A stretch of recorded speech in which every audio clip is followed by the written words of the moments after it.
The one person who absolutely, fully contributed his gift to the world and fulfilled his divine purpose is Jesus Christ. The Easter story is a reminder that no matter what happens to us, our own crucifixion experiences do not have control over us. We can look beyond appearances to see the divine plan that is unfolding for each of us. In the Easter story, Jesus gives us clues to access our divine plan and spiritualize every part of our lives. Today, we are going to look at these clues and use symbols to celebrate the courage Jesus showed. His divine purpose was to be a maverick, to shake things up so thoroughly that we would come to understand the overcoming power of Christ's Spirit.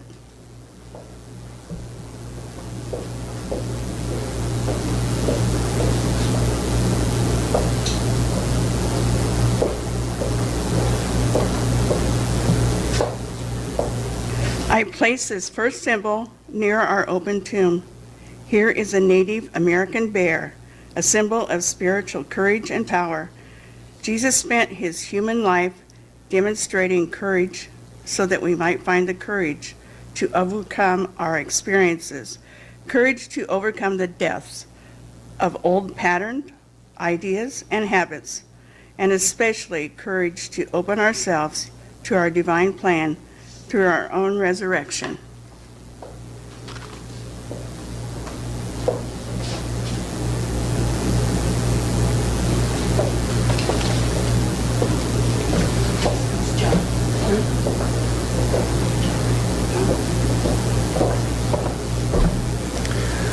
The King James Version of the Bible quote Jesus as saying, "Why hast thou forsaken me?" During the time he was crucified, the Lamsa Bible's translation of the original Aramaic language states, "It is for this purpose that I was born." This translation tells us that Jesus was fully aware of and ready to use his selfless determination to face this transformation for which he would be prepared. He had prepared for his entire life. As was the case of Jesus, is the case for us as well. When challenges present themselves, we will not allow them to overwhelm us. We will boldly remember who we are spiritually, that we are divine spirit. We too will say, "It was for this purpose I was born."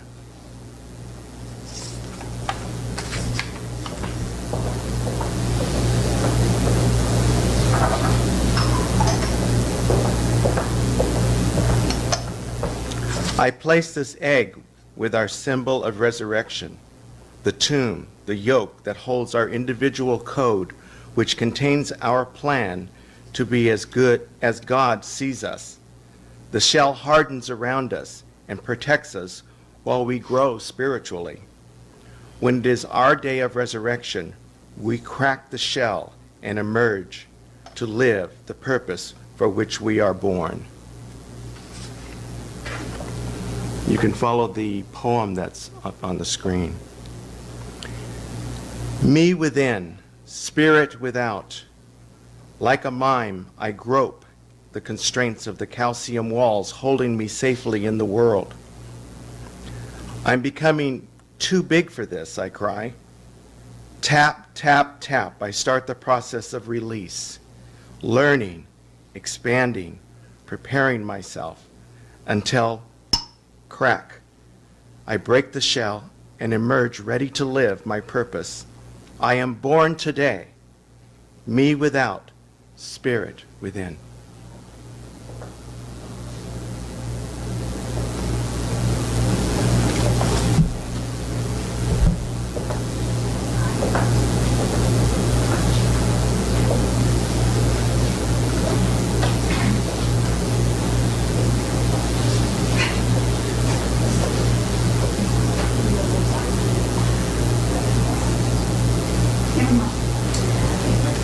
It's a little confused, sorry. A resurrection is built on the power of forgiveness. On the cross, Jesus says, Father, forgive them, for they know not what they do. When we first begin practicing forgiveness, we may tend to be judgmental and make assumptions. It would be better to start looking at our so-called enemies as being sort of best friends in disguise. This means that we can see these people as opportunities to learn and grow instead of feeling betrayed or hurt. And this best friends in disguise, sometimes I need a reminder that I can see every single day or every 5 minutes to remind me. And I was thinking, how am I going to do that? I thought, well, I've got this nice lotus here that reminds me that I'm a new flower blooming and transforming. Maybe I'll just put best friends in disguise on this side and turn it around so I'll remember, because things don't stick in this brain the way they used to. So, with this understanding, we can see the people who seem to be against us don't know what they're doing. They are forcing us to grow and become bigger and brighter lights of divine spirit. And as I'm reading this, I'm thinking of a few people in my life that are challenging to me, very challenging, and I have to deal with them, some of them every day. So this is just so enlightening to me.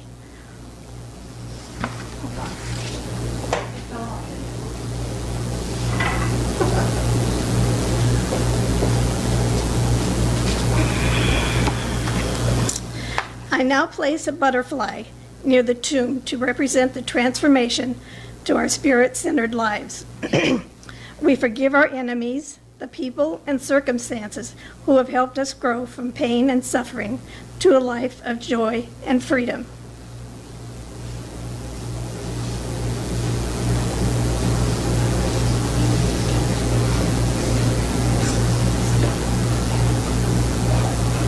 Join me as we say this affirmation. The resurrecting spirit of the Christ within fills my mind with wisdom and understanding. I am illumined and my way is made clear. I'd just like to say one thing more.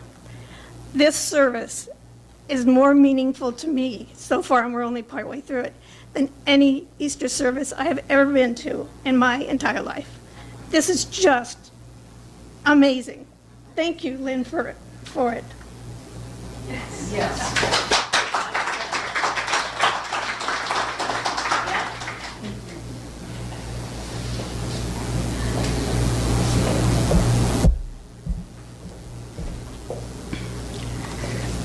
To help us accomplish our resurrection and transformation process, Jesus made another statement while on the cross.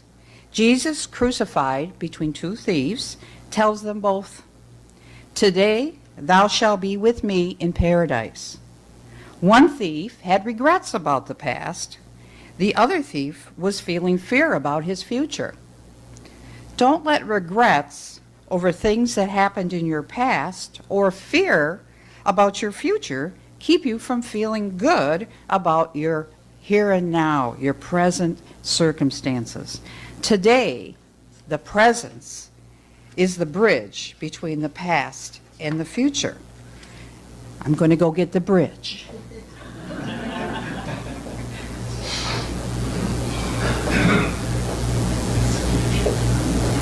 This is the future. And we have Ethan to thank for this. Thank you, Ethan. Let's place the bridge.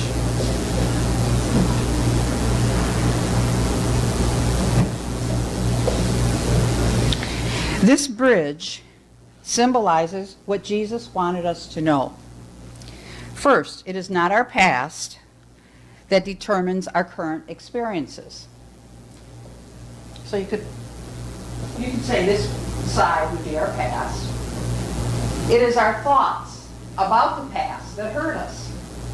The other end of the bridge represents our worries about the future, whether it be finances, projects, plans.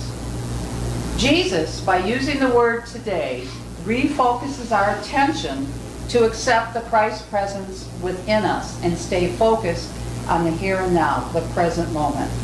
Remember, that which is within us is greater than that which is in the world.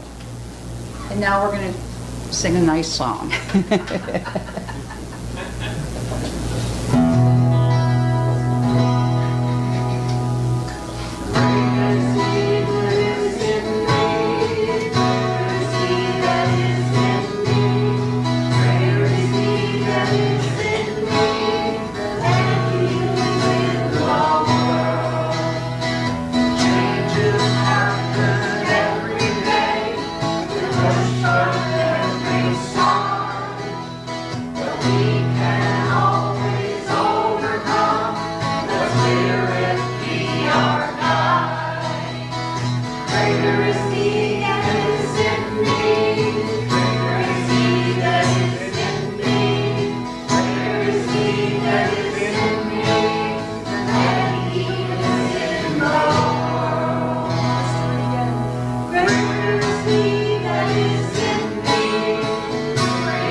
Okay, in the Easter story, the encounter between Jesus and Pontius Pilate has another very symbolic meaning for us.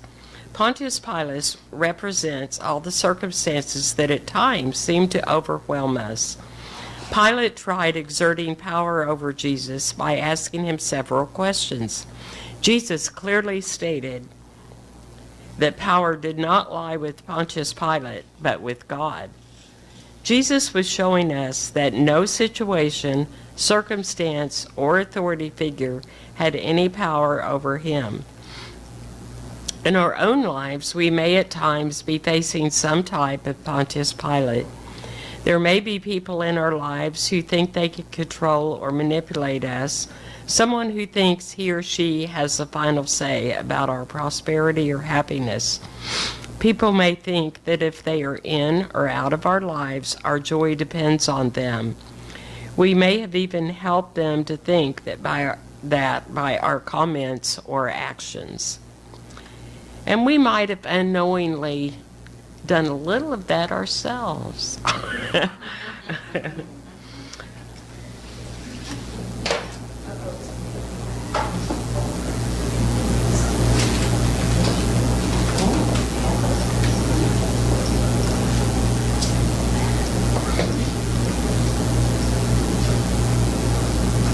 Connie and I were debating where would be a good place to put this. I'm not sure. I am placing daffodils with our other symbols of resurrection. Daffodils bring a message of joy and as release all the Pontius Pilates from our lives and fill ourselves with Spirit's light, wisdom, and joy. We know that whatever happens will bring forth the highest and best from us.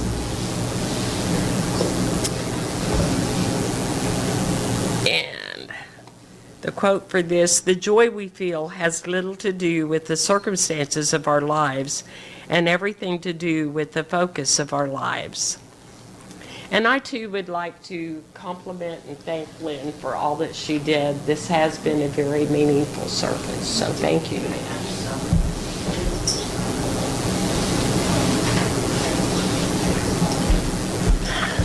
Hi, everyone. Well, everything that happens in our lives is a continuing cycle of learning, growing, unfolding. Each event, each experience, each relationship, each victory, each defeat are all factors in the revealing of our divine plan. Recorded in the Gospel of John 19:30, Jesus uttered the words, "It is finished," as he was still on the cross. His lesson here is for us to recognize when something has fulfilled its role in our lives, it is now to be considered finished business. And I was thinking of this and how when you come across finished business, it can lead you in very different ways, and I'm going to tell a slightly personal story. When my husband died a few years back, I was absolutely devastated, and I was pretty sure that I was going to be the first person in the whole world who never recovered from this. There had to be a first time for everything, and it was going to be right now. That's how bad I felt. And in my desire to get out of it and find other things to do, I bought the RV and decided to RV and wound up in Yuma, and at a card table one night, talked to a lady named Carol Ann Miner who said, I go to this place called Unity Center of the Desert. And followed her to Unity Center of the Desert, where I found the most loving, genuine, kind, living the life Unity people that I could ever have imagined. It is just a true blessing to have had this experience. But just as that ending before, that happened because it happened because I got out and busy, and so even though my husband had passed away, it led me to an area that actually helped me to blossom more and know more and be more. And that's how I feel about the Unity Center of the Desert people. Yes, maybe this is finished and not going to be in the way we've had it in the past, but it'll be better. We will move on, and in our movement, perhaps affect more people or other people in different ways. And I just felt to share that with you. Well, today,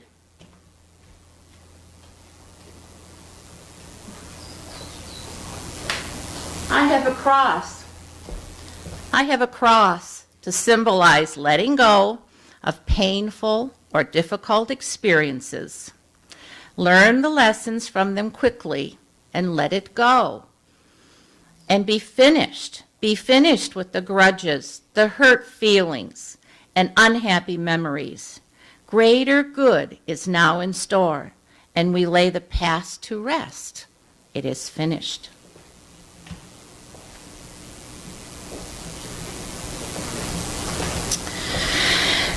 In the article of The Color of Courage, the pastor of Unity North Atlanta wrote that the events of Easter are more than a one-time historical event experienced by Jesus. They are reminders of us to elevate our consciousness every day. They are examples of us to boldly shed the personality of our humanness and realize we uniquely express the Christ within us. We are the living embodiment of life, love, and light, endowed with beauty, power, and wisdom. God needs us to shine his light to make the world a better place. It is for this purpose that we are born. When we resurrect ourselves from our crucifixion experiences, we will realize our divine plan and celebrate the message of Easter from a place filled by our divine spirit. And I would like to end this closing with one of my closings that I learned after reading The Power of Prayer in a class that I took earlier this year. In the name and through the power of Jesus Christ, Amen. In the name and through the power of Jesus Christ. The name, when you say the name, you mean the consciousness and character of God and the willingness to carry out God's will for the good of all mankind and authority. So in the name means that. And through the power means that power is that creative activity of God who works through us as surely as it did through Jesus. So when we say, in the name and through the power of Jesus Christ, Amen, it carries a lot of meaning and in a direction for us to follow. And the other interesting thing I found about the word Amen was Amen means it is, so it is. It also means so shall it be, so be it, certainly, truly, this is true, and say it with truth. Those are all the meanings of amen. So we will end my part of the service with, in the name and through the power of Jesus Christ, amen. And would you repeat that after me, please? In the name and through the power of Jesus Christ, amen.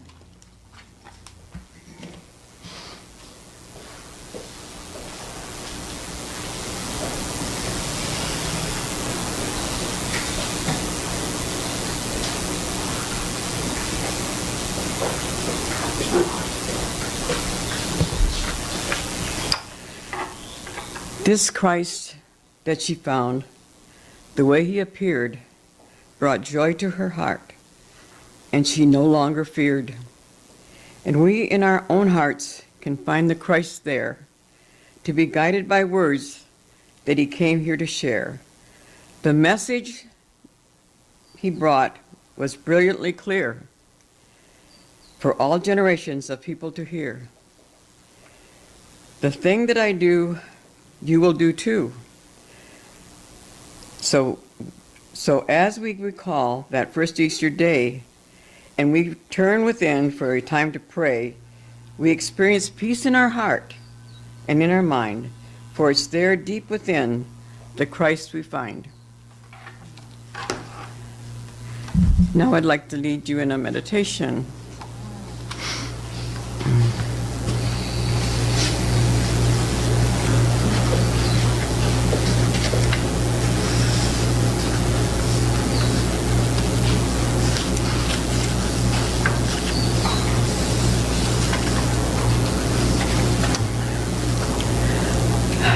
Let's take some deep breaths.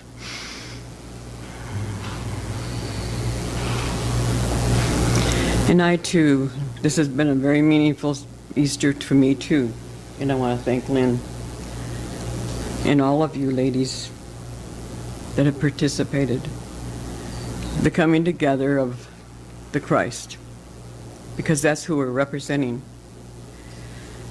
So, as we turn within for love and prayer, we experience peace in our heart and mind, for it is there deep within that we find the Christ. How perfect. Let us just think about that for a moment. You would just close your eyes, put your hands in your lap, put your feet on the floor, and relax into that space. Take a few cleansing breaths and relax your body. Feel the light and love envelop your body. You just relax with some deep breaths.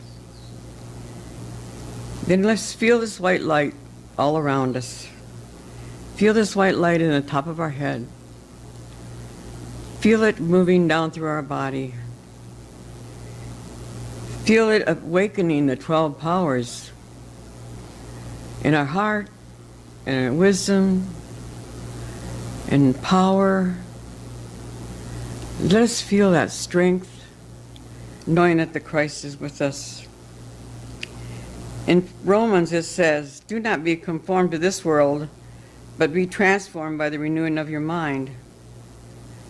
That's what we're going to do right now. If you're feeling any tension in your body that needs to be healed, open yourself up to the divine light and love. See it streaming into every cell of your body. The affirmation I would like to use is, through the Christ Spirit, I am transformed in body, mind, and soul. Through the Christ Spirit, I am transformed in body, mind, and soul. Let's say that together. Through the Christ Spirit, I am transformed in body, mind, and soul. Let your attention drop deep into the sacred place where you feel that presence. Feel every condition in your mind life changing for the good. If someone or something is on your mind, surround that situation with love. If you're worried about your loved ones, surround them in that light. Take a few minutes now and just think on this thought. Think about these people Think about your loved ones and surround them with love and light.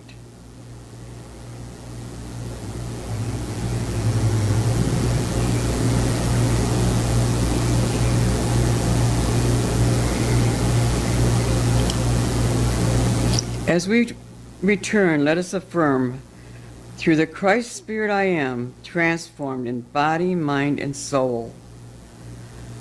Through the Christ Spirit, I am transformed in body, mind, and soul. Together. Through this Christ Spirit, I am transformed in body, mind, and soul. We feel this transformation in our body, mind, and soul. And we can go forth and share this oneness of the Christ Spirit with our family, with our friends, with our church, and with the world. Because we have felt the oneness of the Christ Spirit. We also include this transformation for all those dear ones that are in the prayer box. We feel the love and light of the Christ, and we feel renewed. We can now go forth and be the light of Christ, the Spirit in the world. Amen. Now it's time for our